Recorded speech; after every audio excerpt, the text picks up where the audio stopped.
यही ममता बनर्जी थी, जिन्होंने भारत के इतिहास का सबसे अभूतपूर्व कारनामा किया था जब लोकसभा अध्यक्ष के ऊपर फाइल फेंक दी थी। किस बात पे नाराज होकर? कि बांग्लादेशी घुसपैठियों के मुद्दे के ऊपर वो सदन में चर्चा कराने के लिए तैयार नहीं थे। और वही ममता बनर्जी हैं जिनके नेता ओरिजिनली कहते हैं, आके एलानिया तमाम नेता लोग बोलते हैं, अरे ये ममता का बंगाल है, ये मोदी का गुजरात नहीं है, देखते हमें कौन हाथ लगाता है। घुसपैठ अब हो रही है वो इंपॉर्टेंट नहीं, जो हो चुकी उसे लेजिटिमाइज किया जा रहा है वो इंपॉर्टेंट है। अब तो आपने उल्टा सीन देखा होगा जो भारत के इतिहास में कभी देखने को नहीं मिला। लाइन लगा के लोग बांग्लादेश के बॉर्डर की तरफ यहां से बाहर जा रहे थे, और देखिए वो वीडियो अवेलेबल है जिसमें उन्होंने कहा वो 4 बार चुनाव में वोट भी डाल चुके हैं।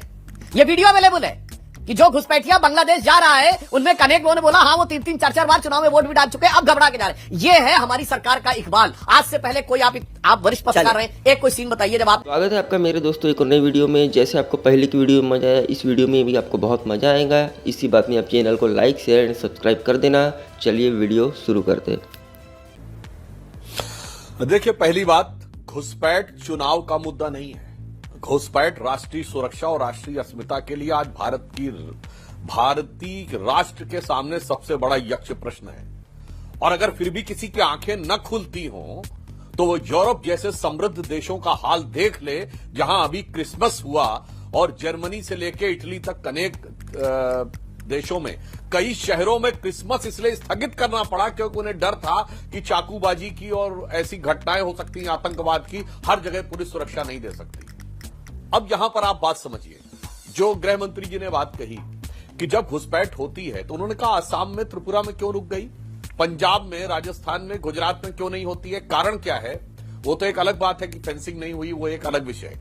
जब कोई घुसपैठिया आता है साहिल जी, सबसे पहले कहां पे आता है? सीमावर्ती किसी गांव पर ही तो आता है ना। That's true. क्या उस गांव के लोगों को पता नहीं लगता क्या? गांव की ग्राम पंचायत को आइडिया नहीं लगता क्या? चलिए पब्लिक को आइडिया लग भी जाए तो वहां के पटवारी को नहीं पता लगता क्या? फिर वो जाके अपना कार्ड कहां बनवाता है? तहसीलदार के पास जाके बनवाएगा या थाने में जाएगा? थाने को नहीं पता लगता क्या? इसका अर्थ यह हो गया कि या तो सरकार सोई हुई और अक्षम है, या फिर सरकार इस कदर घुसपैठिया परस्त और कुंठाग्रस्त हो चुकी है कि अब उसे अपनी भविष्य की विजय केवल उन घुसपैठियों के दम पर ही नजर आ रही है। आप क्रोनोलॉजी समझ लीजिए।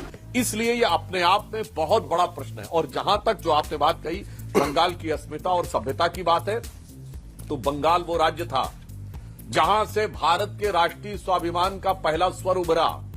जिस समय आप याद करिए, श्री अरविंदो, महर्षि अरविंद कांग्रेस के अंदर गर्म दल के सबसे बड़े नेता थे, स्वामी विवेकानंद, रामकृष्ण परमहंस जी जैसे लोग। उसके बाद कांग्रेस के पहले अध्यक्ष उमेश चंद्र बनर्जी यहां के थे। उसके बाद अगर आप वर्षों में देखें तो नेताजी सुभाष चंद्र बोस से लेके आजाद हिंद फौज की स्थापना करने वाले रास बिहारी बोस से लेके जितनी भी क्रांतिकारी गतिविधियां अनुशीलन समिति से शुरू हुई, शचीन्द्रनाथ सान्याल, सूर्य सेन, बागा जतीन, ये सारी चीजों को लेकर और भारत का राष्ट्रगीत और राष्ट्रगान दोनों का स्वर बंगाल से आया।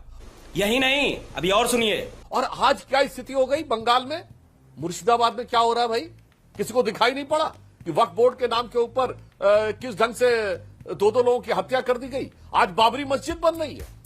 आज आकर वो अब एक तरफ कह रहे विकास के मुद्दे बात होने के, मदन मित्रा कहते भगवान राम मुसलमान थे। तो हद होती है किसी भी चीज की बात करने वाली। इससे दिखाई पड़ता है कि आज जानते साहिल जी, 2 ही चीजों के बारे में है।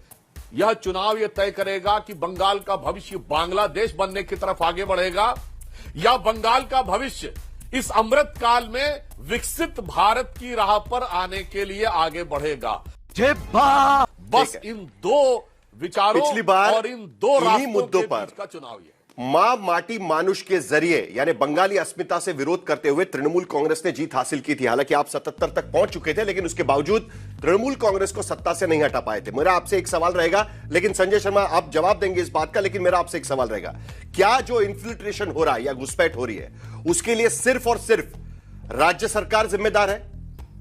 क्या आप यह नहीं मानते कि कहीं ना कहीं सुरक्षा की चौकसी, खास करके सीमावर्ती इलाकों की, जो बीएसएफ के पास में है, और 2011 में जो कानून पारित हुआ है उसके मुताबिक 50 किलोमीटर तक सीमा से बीएसएफ के कब्जे में वहां का इलाका होता है, वो टेरिटरी उनके कब्जे में होती है, उसके बावजूद भी आपको लगता है सिर्फ और सिर्फ राज्य सरकार रिस्पॉन्सिबल है, और आपको लगता है कि कहीं ना कहीं बीएसएफ से भी चूक हुई है?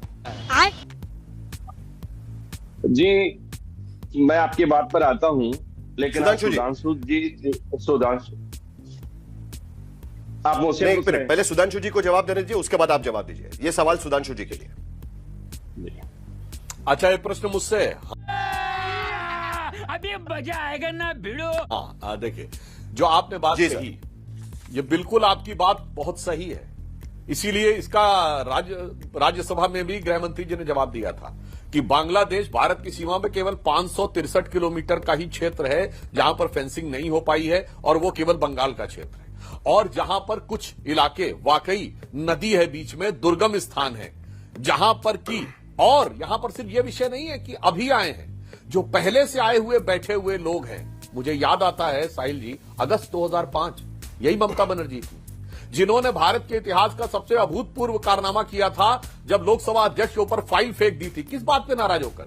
कि बांग्लादेशी घुसपैठियों के मुद्दे के ऊपर वो सदन में चर्चा कराने के लिए तैयार नहीं थे।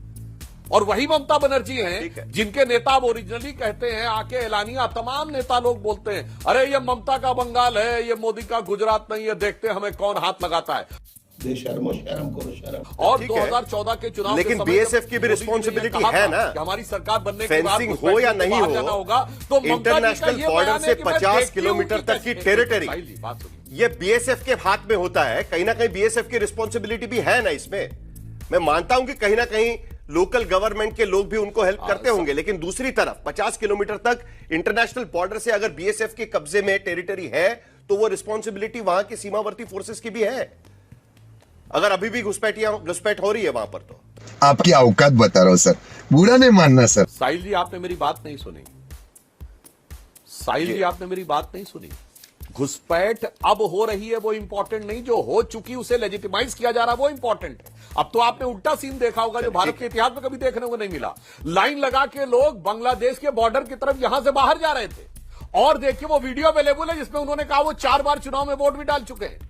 ये वीडियो अवेलेबल है कि जो घुसपैठिया बांग्लादेश जा रहा है उनमें अनेक लोगों ने बोला हाँ वो 3-3, 4-4 बार चुनाव में वोट भी डाल चुके हैं, अब घबरा के जा रहे हैं। ये है हमारी सरकार का इकबाल। आज से पहले कोई आप वरिष्ठ पत्रकार रहे, एक कोई सीन बताइए जब आपने देखा हो इधर। तो कुल मिलाकर आप कह रहे हैं कि जो बीच में ना बोल, पहले की घुसपैठ हो रही है उसको लेकर आप बात कर रहे हैं, क्योंकि कहीं ना कहीं ये भी बात होती है कि आज की सरकार किस तरीके से नाकाम है, राज्य सरकार, उसके वजह से भी घुसपैठ हो रही है। लेकिन संजय शर्मा, भारतीय जनता पार्टी को आप धमकी आप दे रहे हैं कि आप सिर्फ बंगाल जीतेंगे और देश से भी बाहर निकाल देंगे बीजेपी को बाद में। भाई साहब कुछ ज्यादा नहीं हो गया ये? मतलब कुछ भी। देखिए साहिल जी, आज बहुत अच्छा लगा। सुधांशु त्रिवेदी जी बहुत अच्छा बोल रहे थे, बंगाल के ऋषियों मनीषियों के बारे में बोल रहे थे कि राष्ट्रगान और राष्ट्रगीत दोनों बंगाल की धरती से निकले हैं, बंगाली मानुष के, बंगाली मेधा ने वो गीत दिए हैं। सुधांशु जी बहुत सही बात की। और दुख किस बात का है साहिल जी जानते हैं? आज उसी बंगाल के लोगों को भाजपा शासित राज्यों में बांग्लादेशी कहकर मारा जा रहा है। कुछ भी